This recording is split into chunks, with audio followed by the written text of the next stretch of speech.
let's talk about 2023, going into 2024. What's like a moment, whether it's something you experienced or just like in general, that kind of stood out to you? Well, two things. One, I couldn't walk this year at a certain point. Right, yeah, exactly. That, right? Yeah. So getting back up and starting walking again, that was fucking amazing. So that, thank God for that. Shout out to God Shout out to God, man. Yeah. Realest nigga ever. So that, and then I just think for 2023, if I'm thinking sports as well, I just want to say the emergence of Jalen Brunson, right? For me, I just look at him He's like a star. He's a superstar. Yeah. Right? He's a superstar. And because he did it here, he wanted to be here. The pressure was on him to be here. And he delivered. And he didn't, listen, we went against the Cavs in that first round. Darius Garland, all-star. Evan Mobley, the next Garnett. Yeah, niggas was tripping on Evan Mobley. The next Garnett is and crazy. And then, here's the thing. Donovan Mitchell, the guy who wanted to be here, is on that team. Still wants to be. Which is the guy. Honestly, I think he's going to be a Knick. That's who we're saving our space. It's going to happen. All those picks and all, that's what we're saving it for. Yeah. So like, all of that, right? He has to stare down that. Just think about the coach's son, Rick Brunson, a former Knick, which we have fond memories of him kinda because he was on the team that. What did Rick Brunson do with the Knicks? He was on the '99 Knicks. I mean, like, was there any like special moment? No, he was on the night. He was on the team. He was just on the roster. Yeah, he was there. Yeah, I mean, I got you. You get props for that, I guess. So then, so you just think about that, right? Just think about how I'm big on, and no bullshit, I'm just big on guys grabbing their nuts and like saying, yeah, you know what? This is who I am. Bro, he be stepping up in big time moments. This is what I'm saying, right? Yeah. So it's just like, in the Garden, you don't get guys, right? The whole thing used to be nobody wants to come to the Garden because people are too scared of the moment, which is why one of the reasons I love Carmelo Anthony till I fucking die. Shout out to right? Melo, like I might name my kid Carmelo. Like that's how much I love that. Melo's guy. one of my favorite players. He got a podcast with Mero coming out. Yeah, he does. Yeah, shout out to Melo. Just think about Jalen Brunson just coming here and in the playoffs. Remember what he did to Donovan Mitchell and the Utah Jazz last? He dismantled that team. He's the reason the team got dismantled. Donovan on Utah Jazz. That's funny as hell. Right. So then that nigga was on him. So then now look. What he did to him, that guy that was supposed to be here, that all the fans were crying about, we didn't trade for him. I'm one of them. I was pissed that we didn't trade for him. And then it was just like, you know what? Fuck him. I'm going to get him out of here. And he did that. To me, as a New Yorker, that's the biggest, that and the fact that the Rangers won the World Series, right? Where you don't typically think of the Rangers as any type of contender of anything, right? Where were the Yankees? Where were the Dodgers? Where were the Red Sox? Where were those guys? Shit was the Astros. Where's the Astros? Beat them niggas. So fuck the Astros. All right, Jose Altuve. My man John. I know. Okay, all good. Jose Altuve can't keep getting away with this. You can't keep getting away with this. Every October, my nigga, like yo, and it be right around my birthday too. Every ALCS, yo, fuck you, nigga, like. Astros got the White Sox the fuck up out of here super quick. The only thing about that series was that Lurie Garcia home run was funny. It was getting our ass kicked. Mm-hmm. I was in Vegas that weekend. I came back from This is the 2022 playoffs. 2021 playoffs. I came back from, it was my first game I was covering as the Bears and the Raiders. And I came back and I tweeted, I was like, yo, what's the score? They're like, man, fucking Astros kicking y'all ass. And I got to the hotel, it was beating us by like 4 runs. And then they came back, fucking Lurie hit a big home run, and then we got our ass kicked. Yeah, you were feeling yourself, right? That's what I they do. was feeling myself. That's what like, they do. They like let you. They let you feel yourself for a second, and then all of a sudden. Then they brought us back down, nigga. Motherfucking, what's my man? The pitcher who got the long ass hair. McClure's? Valdez, right? Fromber shut her ass down in game 5. It was a wrap, nigga. I couldn't say shit at all. But like, what's like some things like 2023, like personal moment that might have been big for you? For me personally, I think I didn't write this year. You didn't? No. Damn. I didn't put out one interview this year. That's crazy. I didn't put out one interview? I didn't put out one interview this year, and I did that on purpose. And that was to show, and I'm not one of those people that likes yelling, oh, for the creatives. I'm not that guy at all. I'm more of, I'm just going to show you. They didn't want to pay me my price. So fuck you. You're not getting. So you're not getting anything. Yeah. I'm not gonna lower my price for you. So I think that like me holding tight to that, and then all of a sudden my phone started ringing. Hey, we need you.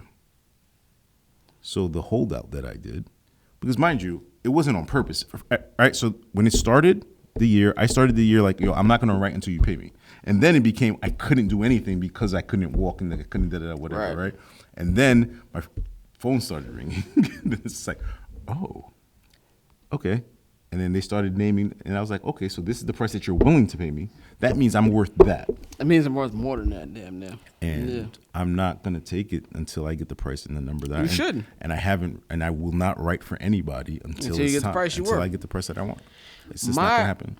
My top moment was talking to my favorite quarterback, Patrick Mahomes. So I was able to ask him a question. I asked him, does he have like a special motivation when he plays the Bears because they passed up on him? Right. And then when I remember they played the Bears at Soldier Field, I think it was like 2 years ago, and he counted to 10 when he scored like one of his touchdowns. And it thrown his mind. A lot of people don't remember that the Bears actually, Ryan Pace told, which is crazy now that you think about it, Ryan Pace told him, we're going to draft you. And then, and really in his hair, he said, if Mr. Trubisky wasn't there, we're going to take. The fact that this motherfucker said, if Mr. Trubisky isn't there, we're going to take Patrick Mahomes. I didn't know who the fuck Mr. Trubisky was the day we drafted him. My man, I'm not going to say his name, but one of my mans works for ESPN 1000, Chicago. He told me, like, yo. Yeah, that's going to be hard to figure out. I mean, there's a lot of people at ESPN Chicago. There's a lot of people. He don't work there no more, but there's a lot of people at ESPN Chicago. And then you're going to tell the rest of the resume? All right, go ahead, man. He was like, yo, these motherfuckers taking Mr. Trubisky. And I was like, who the fuck is Mr. Trubisky? I was like, I wanted Freaky Sean. Now, I didn't know Freaky Sean was what he is now. Mm-hmm. But I was like, I wanted Freaky Sean. And so when they drafted him, now, for anybody who lives in Los Angeles, I was walking up Cadillac Avenue, and I walked down La Cienega, and I walked as far as I possibly could before my phone died because I was just irate. I couldn't believe they drafted him. So after that, and they tell Pat that, yo, we not going to draft. We gonna draft you if you're available, and you take Mr. Trubisky over him. So I asked him. He's like, yeah, I have a little motivation when I play them. Like, I want to beat them to let them know what they're missing out on. So he answered that question for me. But after that, I was able to talk to him just one-on-one. No, cameras around. I was like, yo, I'm a big fan. Like, I know I'm not supposed to say this because I'm media, but he's my favorite quarterback. He was cool as hell. He chopped up with me for about 2-3 minutes. Thank you, Scott. I appreciate it so much. He talked like fucking Squidward. But, like, he a cool dude. So that was, like, my number one moment of 2023. Also, getting to interview Taylor Rooks. She's a cool person. Super cool. Like, she's way cooler than she probably needs to be. But, like, she was cool. She showed me love. And not only did she do the interview, like, when I met her finally, it was all love. So I fuck with Taylor, fuck with Patrick Mahomes. Those are my two favorite moments 2023. What are you looking forward to in 2024? Putting out my next book. You got a name for it? I cannot disclose that information on air. Okay. Yes, but I do have a name for it. It's my first book in 4 years, so that's going to be really, really crazy. I'm also finally, third quarter of next year, going to open up the community center that I've been working and killing myself. Child Project. The Queen's Child Project. Me and Councilman Tate, we're going to do that. But yeah, those are the Shout two out to Lorenz Tate. He was only in Chicago for like 2 years, but we gonna let him slide. Those are the two things mostly, right? Like, it's funny. I don't have selfish goals, right? All of my goals are predicated. What do you mean by you don't have selfish goals?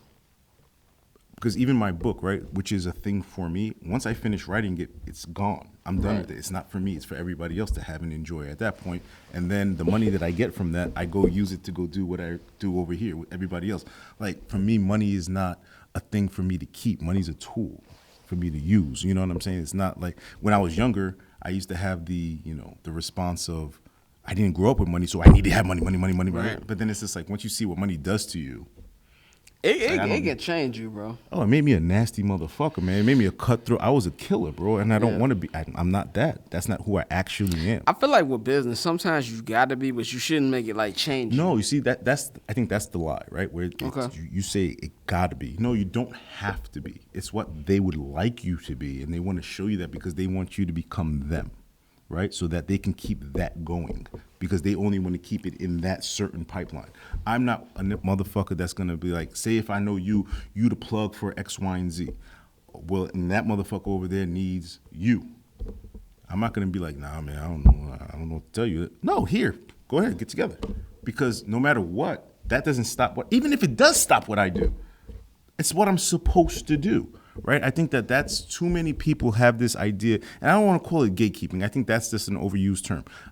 I just think too many people have this idea of if it's not, they want to be kingmakers. Yeah. Right? So, because if you look at it, right, just take a perfect example, right? You'll look at social media sometimes and you'll be like, some motherfucker will be like, man, I don't think my book was good enough. And they do this sad boy, sad girl thing. So people can respond to them. And so people can respond and pick you up and lift you up. Now, oh my God, this thing so has everybody got kiss your ass. right? Yeah. So then that. Now that's the play. That's the way that they're going to get right. But then if a motherfucker walks in the room and says, yeah, I'm that nigga. I'm that nigga. Yeah. From day one, I've been that motherfucker. I didn't say you're not. I didn't say you're not. I just said I am. So your insecurities are making you feel that you're not. That has nothing to do with me. That has nothing to do with me telling me that I'm that nigga, right? So then once you see somebody like that, it's like, no, we got to bring him down a notch. Because we didn't make him that nigga. How dare you? How dare you be that nigga on your own? How dare you be confident? How dare you? Right. So it's just like, so when so going back to not having selfish goals, it goes back to that a little bit, where it's just like, I like to empower other people, right? So I'm going to feel how I feel about myself no matter what I get, no matter what I am and who the fuck and what I am, right? And I just want to just not let people fall into that trap of things have to be that way. So to go to your point of like having to be cutthroat and no, you don't have to be. You can be somebody that's kind. You can be somebody that shares. You can be somebody that's not. And that's not to say let people fuck you and let people take advantage of you. I'm not saying that at all. But still be you. You can still be the person that you want to be. Now, certain people deserve to fuck you in business. Don't get me wrong. You know what I mean? But at the same time, those are the people you don't want to be in business with. Right. Because the people that want to do good business with you, the people that want to take care of you and stuff like that, those are the people that, again, I have a big thing where it's like, your purpose is bigger than you.